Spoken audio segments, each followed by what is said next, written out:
तो ये जो सवाल दिख रहा है, ये ऐसा कोई भी स्टूडेंट नहीं है जो इसे सॉल्व ना करे, हर एक बच्चे से, क्योंकि उसको पता है कि आसानी से फॉर्मूले हम सॉल्व करेंगे, है ना। अच्छा, मजेदार बात यहीं पर निकल के आती है, ये समझता है कि भाई बच्चे तो ऐसे 2-3 फॉर्मूले लगा के सॉल्व करेंगे, तो टाइम लगेगा, कि भाई जितना ज्यादा आप लिखोगे उतना ज्यादा टाइम आपको लगना है। और 2-3 फॉर्मूले लगते कैसे, ये आपको भी पता है कि सर हमें a plus B plus C की वैल्यू रखी है और A B plus B plus C की वैल्यू दे दी है, और हमसे क्यूब वाले फॉर्मूले के बारे में बात की है कि A cube plus B cube plus C cube plus 3ab out करो, राइट। तो यहाँ पर सबसे इंपॉर्टेंट मुद्दा तुम्हारा ये रहेगा, पहले आप स्क्वायर वाला वो फॉर्मूला लगाओगे प्लस बी प्लस स्क्वायर, तो वहां से आप A square plus B square plus C square की वैल्यू फाइंड, फिर क्यूब वाला फॉर्मूला लगाएंगे। इतना सब कार्यक्रम करने करने में आप लगभग लगभग 50 से 60 सेकंड या 70 सेकंड टाइम लग जाता है। देखो, मेन मुद्दा एग्जाम को क्रैक करने का जो मैं आपको समझा, तो आपके एग्जाम में जो सवाल पूछे जाते हैं उनमें से 80% 90% सवाल ऐसे रहते हैं जो कि आप आसानी से सॉल्व कर पा रहे हो, है ना। ऐसे नहीं आएंगे कि तुम्हें कतई नहीं आ रहा है। अगर तुमने सिलेबस अपना अच्छे से कंप्लीट कर रखा है तो 80% 90% सवाल आप सॉल्व कर जाओगे, इवन 100% भी कर जाओ।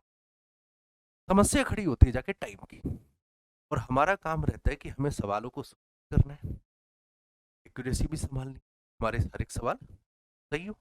इस सवाल का गलत होना तुम्हारा नुकसान है, क्योंकि मेहनत भी किया, टाइम भी लगाया और फिर भी नंबर निगेटिव, तो गलत तो होना नहीं, एक्यूरेसी भी संभालना है। और इन सब के साथ साथ जो सबसे ज्यादा जरूरी चीज है, सबसे ज्यादा इंपॉर्टेंट चीज है, वो है टाइम संभालना।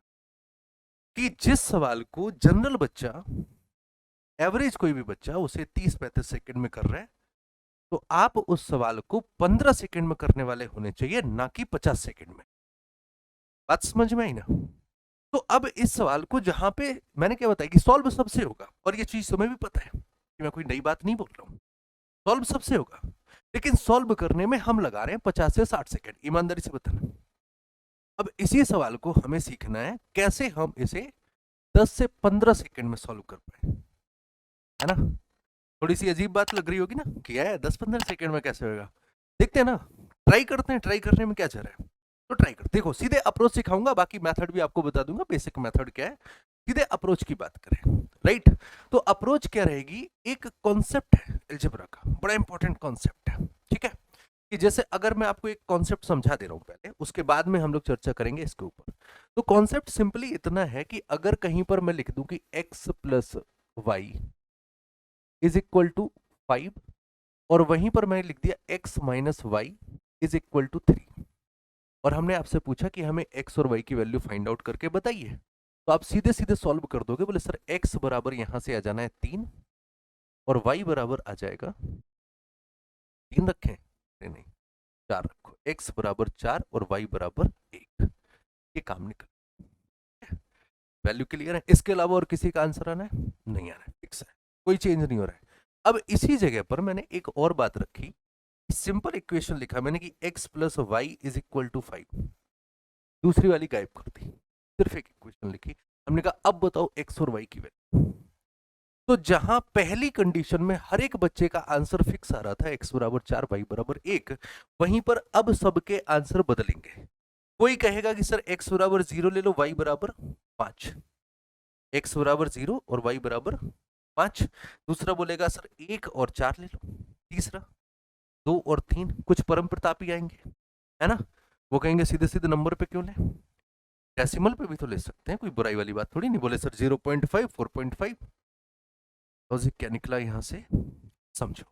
अलजेब्रा में क्या होता है कि जितनी भी इक्वेशंस हैं और उनमें जितने वेरिएबल्स यूज किए जाएंगे, उतने नंबर ऑफ वेरिएबल्स की वैल्यू से, अगर मैं बात करूं यहां पर हमारे पास इक्वेशंस कितनी थी, 2 इक्वेशन, और वेरिएबल कौन कौन से, एक्स और वाई, 2 वेरिएबल। तो अगर इक्वेशन 2 है तो 2 वेरिएबल फिक्स हो जाएंगे, बाकी के फ्री रहेंगे। इस फ्री का मतलब क्या है अभी समझाऊं। अब जैसे यहां पर आए हम, तो यहां पर हमारे पास इक्वेशन कितनी है, एक। इसका मतलब ये हुआ कि एक वेरिएबल फ्री हो जाएगा। अब पॉइंट यहीं पर नोट करने वाला है कि किसी अलजेब्रा में जब भी आप इक्वेशन सॉल्व कर रहे हो, तो जितनी भी नंबर ऑफ इक्वेशंस होंगी उतने नंबर ऑफ वेरिएबल्स की वैल्यू फिक्स रहनी है, बाकी के आप किसी भी तरीके से मूव करवा सकते हो, राइट। जैसे यहां पर हमारे पास इक्वेशन एक है, इसका मतलब एक वेरिएबल हम फ्री कर सकते हैं, एक फिक्स है हमारा, बाकी का फ्री रहेगा। तो हमारा एक, सपोज करो कि हमने ये फिक्स कर लिया, सपोज कर लो कि मैंने इसको फिक्स कर लिया कि भाई एक्स फिक्स हो गया, that means y free, right. अब आप y की वैल्यू कुछ भी रखो, उसके अकॉर्डिंग ही आपकी x की वैल्यू आने वाली है। अगर मैंने y बराबर सपोज करो 8 रख दिया, तो x बराबर कितना आएगा, -3। y कुछ भी आप रख सकते हो, मतलब एक फ्री है। अगर मैं यहीं पर सपोज करो इस इक्वेशन को रख देता कि x plus y plus z that is equal to 11, for example मैंने इक्वेशन दे बस इतना ही दिया, अब बताओ वैल्यू क्या क्या है। तो आप क्या बोलोगे, बोले सर इक्वेशन एक है, इसका मतलब एक वेरिएबल फिक्स है, और जरूरी नहीं कि एक्स को ही फिक्स करे, मर्जी तुम्हारी, जिसको भी फिक्स कर रहे हैं, राइट। तो अब एक फिक्स रहेगा, बाकी का फ्री है, वाई और जेड की वैल्यू जो भी रखना चाहो रख जाओ, फ्री हो आप बिल्कुल, उसके अकॉर्डिंग आपकी एक्स की वैल्यू निकलेगी। तो लॉजिक क्या निकला इस पूरे कॉन्सेप्ट को समझाने का, कि जितनी भी इक्वेशंस हैं सिर्फ उतने वेरिएबल फिक्स हैं, बाकी के सारे वेरिएबल आपके फ्री होंगे, समझ गए ना। अब बस इसी कॉन्सेप्ट को आपको यूज करना है। अब इस कॉन्सेप्ट को यूज करने के लिए क्या किया जाए, इक्वेशन पे जाओ, सवाल पर जाओ। जब हम सवाल पर पहुंचे, हमें क्वेश्चन दे रखा है कि a plus B plus c is equal to 11। पहला क्वेश्चन, पहली लाइन आपको दे रखी है इन्होंने कि a plus B plus c is equal to 11। दूसरी दे रखी a B plus B C plus C a is equal to 15। दो इक्वेशन है, वेरिएबल कितने हो गए, तीन। तीन वेरिएबल है, इक्वेशन दो है, तो इसका मतलब दो वेरिएबल फिक्स हो गए, बचा हुआ तीसरा फ्री। दैट मीन्स आप एक वेरिएबल को फ्री कर सकते हो, कर लो किसी को भी फ्री, और जो मन में आए आप वो मान लेना। तो जब मानने वाली बात है तो कोशिश करो आसान मानो। मानने को तो आप 18 भी मान सकते हो, 28 भी मान सकते हो, लेकिन आसान कहां से होगा, जब उसको एलिमिनेट किया जा सकता। तो हम क्या करते हैं, हमारे पास यहाँ पर तीन वेरिएबल है, मैं ये कह रहा हूँ कि एक वेरिएबल को एलिमिनेट कर लेते हैं, आसान काम हो जाएगा। तो मैंने बोल दिया यहाँ से आप सी को, सी एक वेरिएबल है, उसको आप 0 रख लो, ये अपनी मर्जी से आप रख सकते हो क्योंकि आप फ्री हो रखने के, राइट। अब अगर मैंने सी को 0 रखा तो आपको पता है ये सी 0, काम खत्म हो गया। अब सी इंटू बी, 0 इंटू बी, ये भी 0 हो जाएगा, सी ए ये भी 0 हो जाएगा। यहां पर आपसे सी क्यूब पूछा जा रहा है तो ये खत्म हो जाएगा, 3 एबीसी की वैल्यू भी 0 हो गई। अभी जो सवाल जो आपको काफी भारी भरकम लग रहा था, वो सवाल ट्रांसफॉर्म होके आपका सिर्फ इतना रह जाएगा कि a प्लस बी बराबर आपको दे रखा है 11, वहीं पर आपको डाटा दिया गया कि ए बी बराबर 15, और आपसे इन्होंने पूछा है ए क्यूब प्लस बी क्यूब की वैल्यू। बात समझ में आई है। तो ये जो आपको अप्रोच सिखाई गई है, इस अप्रोच की मदद से आप एक बड़े सवाल को ट्रांसफॉर्म करके एक बहुत ही छोटे और आसान सवाल में कन्वर्ट कर सकते हो। अब सिंपली ए क्यूब प्लस बी क्यूब का फॉर्मूला अप्लाई करेंगे और सवाल के आंसर पर पहुंच जाएंगे। तो मुश्किल से मुश्किल इस सवाल को अगर आप इस तरीके से सॉल्व करें तो आपको 10 से 12 मिनट, सॉरी मिनट नहीं, बोलो जाओगे, इतनी देर में तो तुम्हारा कबाड़ा हो जाना है। 10-12 सेकेंड, 15 सेकेंड में सवाल सॉल्व कर पा रहे होगे। अब देखो सॉल्व कर लेते हैं सवाल को कैसे किया। तो अगर ए क्यूब प्लस बी क्यूब दे रखा है तो इसका फॉर्मूला लिखिए, ए प्लस बी का होल, और अगले ब्रैकेट में जाएगा, क्या जाएगा, ए प्लस बी का होल स्क्वायर माइनस का 3ab। बात खत्म। आपको ए प्लस बी की वैल्यू पता है, ए बी की वैल्यू पता है, सीधे सीधे वैल्यू पुट कर दो। ए बी की वैल्यू आपको दे रखी है 11 इंटू अगले ब्रैकेट में 21, 11 का वर्ग 121 माइनस 3ab 45, 45। तो ये हो जाएगा आपका 11, और यहां से जाके आपको सॉल्व भी करने की जरूरत नहीं, बाकी अगर आपकी इच्छा तो आप सॉल्व कर सकते हो, नहीं तो बच्चे तो मल्टीपल देख के ठोक देंगे जाके। सही बात या नहीं। तो अगर हमें ये सॉल्व करना है तो ये यहां से आ जाएगा 676 क्या, यही जाएगा, राइट। अब अगर मल्टीप्लाई कर रहे हो तो ये हो जाएगा 6 7 6 13 और 8, 836 है कहीं पर ऑप्शन, 836 ऑप्शन सेकेंड करेक्ट है। ये है आपका पूरा सॉल्यूशन, पूरी अप्रोच को कैसे आप कर। अब इस सवाल को डायरेक्टली सॉल्व करते हैं, समझ तो गई हो सब लोग। तो सीधे सवालों पर चलते हैं, सीधे बढ़ते हैं अपने पहले अगले सवाल पर। सॉल्व कर दो स्पीड के साथ में। सबसे पहला काम, a plus B plus C 2, A B plus B C plus C A बराबर -1। दो इक्वेशन, तीन वेरिएबल, इसका मतलब एक वेरिएबल को कर दो 0, हमने मान लिया मेरे भाई c बराबर 0। जैसे ही c 0 हुआ, सवाल तुम्हारा सिर्फ और सिर्फ रह गया कितना बड़ा, बोले सिर्फ इतना बड़ा रह गया कि ए बी लिखने की जरूरत ही नहीं है यार। a प्लस बी बराबर 2 दे रखा है, ए बी बराबर दे रखा है आपको -1। अच्छा, यहां पर वैल्यू भी पुट हो जाना थोड़ा सा आसान रहेगा। जब आपको पता है कि a प्लस बी बराबर 2 है, ए बी बराबर -1 कैसे भी अगर आ सके तो अच्छी बात है, नहीं आ रहा है तो फॉर्मूला लगा लो। तो अब ए क्यूब प्लस बी क्यूब की वैल्यू चाहिए है, तो आपको पता है कि A cube plus B cube होगा मेरे भाई ए प्लस बी एक ब्रैकेट में, अगले ब्रैकेट में ए प्लस बी प्लस का वर्ग माइनस का 3ab। राइट, अब क्या करें, ए प्लस बी की वैल्यू कितनी दे रखी है, 2 हो गई, ए प्लस बी का वर्ग 4 और -3ab। ए बी की वैल्यू ऑलरेडी -1 है, तो माइनस माइनस प्लस हो जाएगा, प्लस का 3।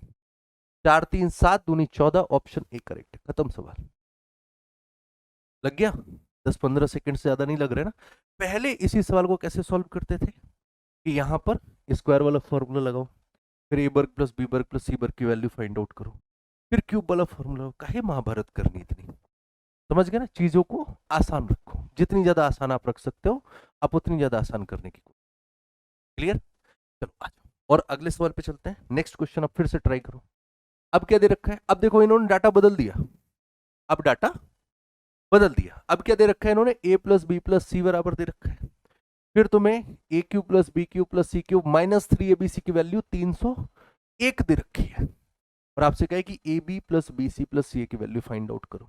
लेकिन तुम्हें टेंशन नहीं लेनी, क्योंकि इक्वेशन 2 है, तो इसका मतलब वेरिएबल भी 2 ही फिक्स होने, अपने पास 3 है। तो अभी तक सी को 0 मान रहे थे, अब ए को 0 मानते, जो मर्जी है उसको 0 मानो यार, ठीक है। तो हमने मान लिया ए को 0, ए बराबर 0। जैसे ही ए बराबर 0 हुआ, ये कैंसिल हुआ, ए क्यूब कैंसिल होगा, 3abc कैंसिल हो जाएगा, ए बी कैंसिल हो गया, ये कैंसिल, ये गायब। सवाल बचा सिर्फ b प्लस सी बराबर 7, बी क्यूब प्लस सी क्यूब बराबर, तो बस लगाओ फिर b क्यूब प्लस सी क्यूब। तो b cube plus C cube is equal to हो जाएगा मेरे भाई b प्लस सी हो गया, और इधर पे हो गया b प्लस सी स्क्वायर माइनस का cbc। राइट, रखो value, b plus c is equal to आपको दे रखा है बी क्यूब प्लस सी क्यूब 301 बराबर ये दे रखा है 7 और ब्रैकेट में 49 माइनस 3, क्योंकि आपको बीसी की ही वैल्यू चाहिए। 7 से अगर कैंसिल किया, 7 चौको 28, 7 3 21, 3bc इधर ले आइए तो ये हो जाएगा 3bc।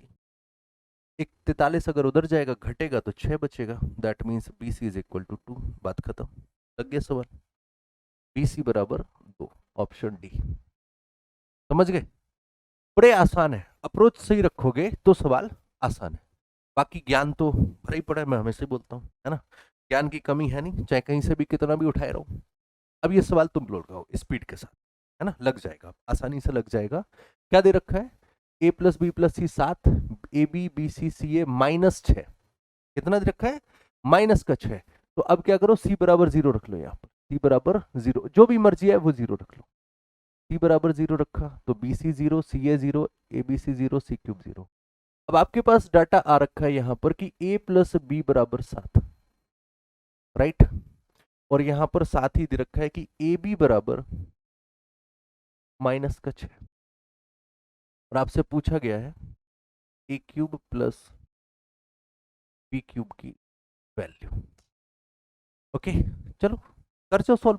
तो इसकी वैल्यू क्या हो जाएगी, सीधे सीधे रखो वैल्यू, तो ये आप कहोगे सर a प्लस बी, इधर हो गया, फिर a प्लस बी का स्क्वायर मतलब 7 7 49 माइनस का 3ab, तो -3ab माइनस माइनस प्लस हो जाएगा, और 6 3 18, ये आया फाइनली 7 इंटू 49 में अगर इसको जोड़ दोगे तो 67 हो जाएगा, और 7 7 49 हासिल 4, 7 6 42 और 4 46, 469 है कहीं पर, 469 ऑप्शन।